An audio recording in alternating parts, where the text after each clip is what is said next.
Deixe que eu tire o cisco do seu olho, quando você tem uma trave no seu próprio. Hipócrita.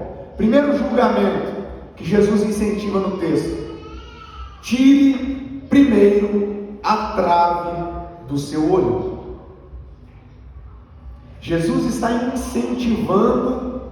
É óbvio que isso aqui é um adágio, é um provérbio, isso aqui não é uma literalidade, porque ninguém que tenha uma trave no olho iria sobreviver, né? Sem dúvida alguma, ele iria traspassar o crânio. Jesus está usando de uma hipérbole aqui para representar o problema grave que de repente está em nós. Às vezes a gente enfatiza um problema pequeno na vida do outro e não vê a gravidade que está em nós. Então o primeiro julgamento que Jesus encoraja é o auto-julgamento, a autoanálise. É aquilo que nós falamos em todos os cultos de ceia: examine-se, pois, o homem a si mesmo. O que Jesus está dizendo no texto é que antes de nós enfatizarmos, antes de nós falarmos do defeito do outro, do problema do outro, antes de falarmos da necessidade do outro, das debilidades do outro, nós precisamos ter a humildade de fazer uma autoanálise. Nós precisamos voltar os nossos olhares para nós mesmos e identificar em nós as nossas falhas. Antes da gente sair falando das pessoas, nós precisamos humildemente reconhecer que, como pecadores que somos, nós temos as nossas falhas. Não há nenhuma pessoa que seja, por mais tempo de vida cristã que tenha, que possa lograr para si o êxito de dizer que é perfeita. Não há.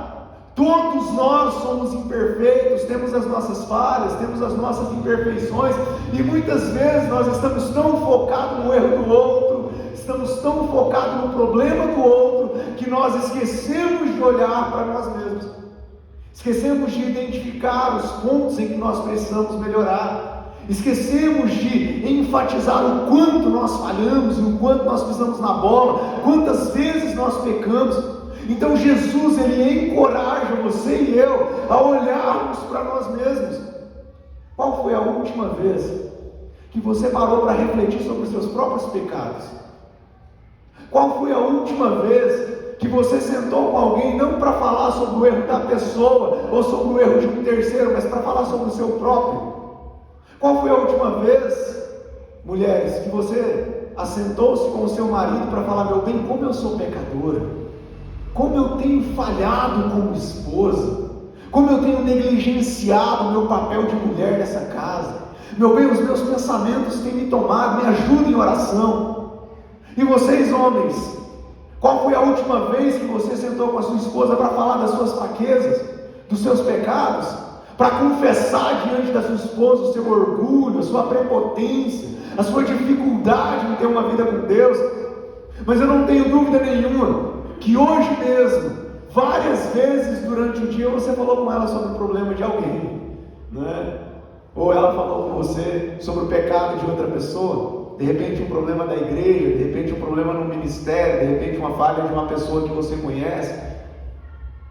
Porque nós somos tão rápidos em falar de outras pessoas, em identificar falhas em outras pessoas, mas tão lentos em admitir falhas em nós mesmos, em promover um auto-julgamento, em fazer uma autoanálise, em de repente parar e falar: Pai, o que está no meu coração?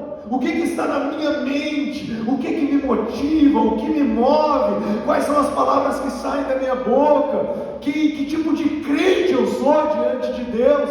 E esse tipo de julgamento Jesus encoraja. Jesus está dizendo: tire a trave do teu olho. Você só poderá tirar a trave do teu olho se você tiver a percepção e a clareza de que há uma trave no teu olho. Como que você vai tirar algo que você acredita que não tem?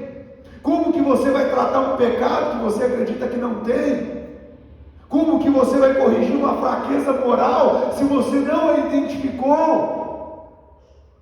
Então, julgue-se a si mesmo, analise-se, examine-se, tenha um olhar para si próprio, um olhar humilde para entender que você é falho. Você não é perfeito, meu irmão. Nem você, maninha. Nem eu. Nós somos falhos, todos nós somos falhos. Então o exercício de autoanalisarmos, vai levar-nos, sem dúvida, aos pés da cruz, porque vamos reconhecer a nossa fraqueza, vamos reconhecer as nossas debilidades, e Jesus incentiva esse julgamento como sendo um pré-requisito para o segundo, que seria perceber o cisco no olho do nosso próximo. Mas sabe por que a autoanálise ela vem primeiro do que a análise do outro? Porque quando a gente olha para nós mesmos e percebemos que somos falhos, e percebemos os nossos pecados, as nossas debilidades, as nossas limitações, quando a partir disso nós olhamos para o outro, o nosso olhar já não é mais um olhar de acusação, o nosso olhar é um olhar de compaixão. Quando nós entendemos que ter uma trave no olho dói, incomoda, lacrimeja, tira a paz, e a gente vê alguém com um cisco, a gente pensa, puxa, eu também tive algo no olho, eu sei o que essa pessoa está passando, eu preciso ajudá-la. Já não é mais simplesmente inferiorizar e humilhar o outro, mas é perceber que o outro também erra, mas olhar para o erro do outro com uma compaixão. E Jesus está dizendo, ao tirar a trave do seu olho, você não ignora o cisco que está no olho do irmão. Então Jesus incentiva o julgamento cheio de amor e de compaixão e de empatia também pelo outro. Porque ele diz assim, aí sim, você vai ver claramente, vai tirar o cisco do olho do outro. Então, se não pudesse estabelecer nenhum tipo de julgamento, Jesus ia dizer assim, do cisco do olho lá eu cuido, você não precisa nem comentar a respeito desse cisco. Mas Jesus está dizendo, uma vez que você tratou a sua vida, uma vez que você percebeu a sua limitação, a sua fraqueza, uma vez que você tratou os seus pecados, uma vez que você fez a sua autoanálise, você está apto para ajudar o próximo. Então o julgamento que Jesus incentiva para aqueles que são discípulos dele, não é um julgamento praticado pelos escribas e fariseus, não é um julgamento hipócrita, recheado de orgulho, não é um julgamento que te coloca em cima e faz com que a pessoa esteja embaixo, um julgamento que te enaltece, menospreza o outro. Não, é um julgamento com empatia, é um julgamento vindo com uma predisposição de ajudar, porque o crente ele não pode olhar para o outro, perceber o erro na vida do outro e fechar os próprios olhos. Ou será que nós não temos a capacidade de discernir o que é certo ou errado? Simplesmente o fato de dizer que algo é certo e algo está errado, nós já estamos estabelecendo julgamento. Se você diz que quem vive segundo a Escritura está certo e quem não está nem aí para a Bíblia está errado, você está fazendo o quê? Julgando a conduta da pessoa, com base na Escritura. Isso pode fazer? Claro que pode. A igreja fez isso? Claro que fez. O primeiro mártir do cristianismo morreu por quê? Porque ele chegou diante de um grupo de fariseus e disse assim, vocês mataram Cristo.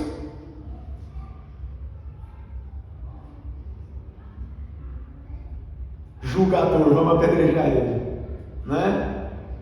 Pedro, quando promove o seu primeiro sermão, ele diz assim, Cristo a quem vocês crucificaram é o Messias. Quando 3.000 almas se convertem, a pregação dele era apontar a verdade foi estabelecer julgamento do que era certo e do que era errado. Os apóstolos, quando Jesus orienta eles a pregar o Evangelho, Jesus diz assim, vocês cheguem numa cidade, se essa cidade aceitar o Evangelho, glória a Deus, se não aceitar, sacode o pó da bota de vocês contra essa cidade, né? Então, nós precisamos ter sabedoria e maturidade para entender que não existe vida social sem julgamento, mas o julgamento ele não é para o estabelecimento de sentença, é para estender as mãos e ajudar quem precisa. Então, se você vê alguém caído e você diz que essa pessoa está caída, você não está julgando, você está percebendo uma situação e você tem que estender as mãos para essa pessoa.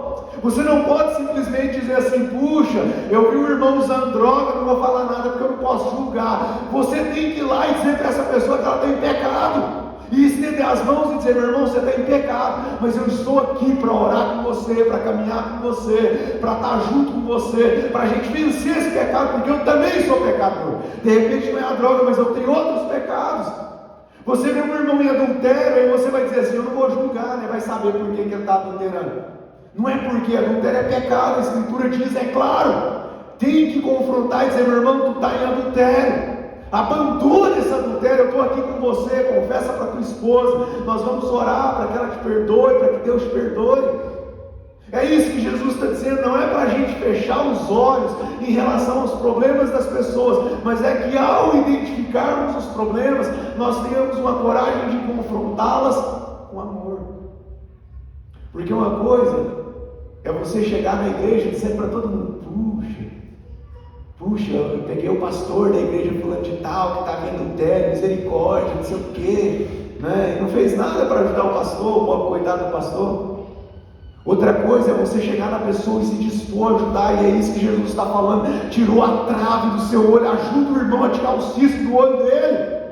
Ele está lá com problema, está lá em pecado, está lá caído, e ele precisa de alguém para estender as mãos, não é de alguém para pisar nele e massacrar.